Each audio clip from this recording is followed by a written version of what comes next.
Hi everyone, Caroline here. Question for you. Do you have any animal shaped crystals, or if you work with power animals or spirit animals, are they in the right color or are they in the wrong color, or do they have an unnatural color? This is the question. What color is your animal crystal? It's true that power animals or spirit animals come to people in meditations and in dreams and even in shamanic journeys. And usually in those experiences, some of the animals show up in out of this world colors or in colors that are not traditionally known in this realm. For example, if you work with wolf energies, you might see a multicolored wolf, or if you work with bears, you might see a turquoise bear and whatnot. And these colors might symbolize a specific energy that you need in this now. And that's why they probably show up in those colors so that you can absorb that type of frequency. But at the same time, we all know that animals that are found on this natural realm have specific colors that are natural to this realm, and they all look a certain way, which usually means they have earth colors or earth tones. For example, elephants, which usually symbolize strength and stability, are usually gray or brown. And bears, which symbolize courage and protection, are usually black or brown or sometimes white. Turtles are usually brown, green, or black. Lions, which symbolize power and courage, are usually brown, grayish, or yellowish. And owls, my spirit animal, which symbolizes wisdom and intuition, are usually browns and grayish and whites. And what about the wolves, which symbolize strength, freedom, loyalty?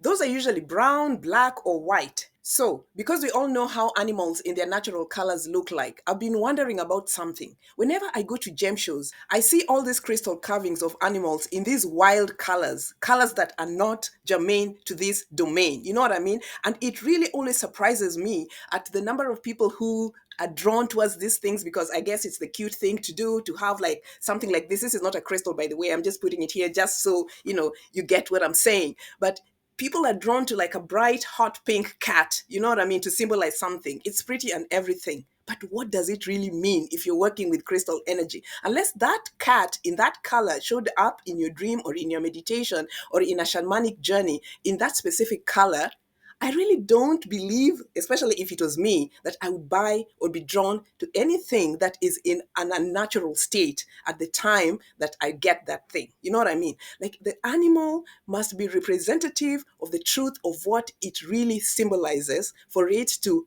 effectively affect my energy in the way that I need that energy affected. On a deeper level, I know, and I know we all know this, that there has to be some alignment in truth with the tools that we're working with. And so when an animal is carved into a crystal and it is not presented to us as what it truly is, when the energy of the crystal is distorted in the name of art and cuteness or in the name of commercial sales, then that energy is misaligned from the start. But as someone who is aware of how energy works, we want the truth, the natural state of things as they are. It's almost like working with some of these crystals that have already been burned. You know what I mean? Like how they sell citrine as something that it really is not. And a lot of people are drawn to it because it looks beautiful and it's for commercial purposes. But we all know that that is not the real natural citrine. Things like that. So that same concept applies to crystals that are shaped in animal form, especially because some of us might be attached to our animal spirits, you know what I mean, or our power animals. So we really need them to be presented to us in the right shape and color.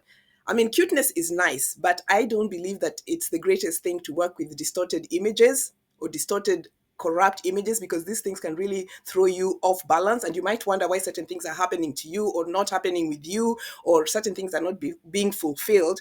And it's simply sometimes because the thing that you're working with or the tool that you're working with is really not in the right state. And I'm not saying this applies to all situations. Sometimes some of these things can be overridden, you know what I mean, because the higher guides and the way consciousness works sometimes bypasses these tools. I'm just talking about this thing just in case you need to be aware of certain things, and just because you might be wondering about certain things that are occurring as a result of you introducing an animal that doesn't look the way it needs to look, or working with certain energies. I mean, what do you guys think about these things? I always believe that things just need to be the way they need to be sometimes, because I know how sometimes energy flows and does not flow.